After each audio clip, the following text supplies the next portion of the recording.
લોક અદાલતમાં વિવિધ પ્રકારના 10,000 કેસો મૂકવામાં આવ્યા હતા। આ કેસના નિરાકરણ માટે ભારે ધસારો જોવા મળ્યો હતો।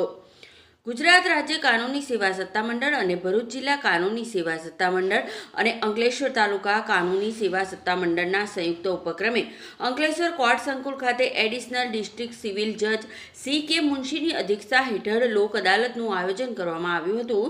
આ લોક અદાલતમાં મોટર અકસ્માત વળતર કેસ, સમાધાન લાયક ક્રિમિનલ કેસો, દીવાની દાવાઓ, ફોજદારી કેસો તેમજ મેટ્રિમોનિયલ કેસો સાથે DGVCL, BSNL, બેંકો સહિતના વિવિધ કેસો મળી કુલ 10,000થી વધુ કેસો મૂકવામાં આવ્યા હતા।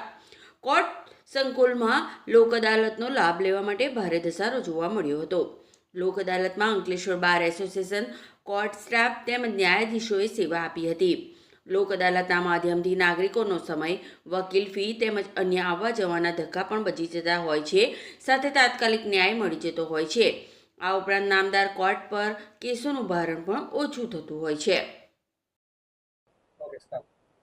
તાલુકા કાનૂની સેવા સમિતિ અંકલેશ્વર દ્વારા આજ રોજ નામદાર ગુજરાત હાઈકોર્ટ તથા ગુજરાત રાજ્ય કાનૂની સેવા સત્તા મંડળના માર્ગદર્શન હેઠળ અંકલેશ્વર કોર્ટ સંકુલમાં લોક અદાલતનું આયોજન કરવામાં આવેલ છે। આજની આ લોક અદાલતમાં આશરે ચીફ કોર્ટ અને ડિસ્ટ્રિક્ટ કોર્ટના મળીને લગભગ 10,000 જેવા કેસો મૂકવામાં આવેલા હતા, જેમાં અત્યાર સુધીનો જે સહકાર જોતા અને રિસ્પોન્સ જોતા મોટાભાગના કેસોનો સાહિત્ય નિકાલ થયો છે। તદુપરાંત પક્ષકારોએ પણ સાથ સહકાર આપેલો છે।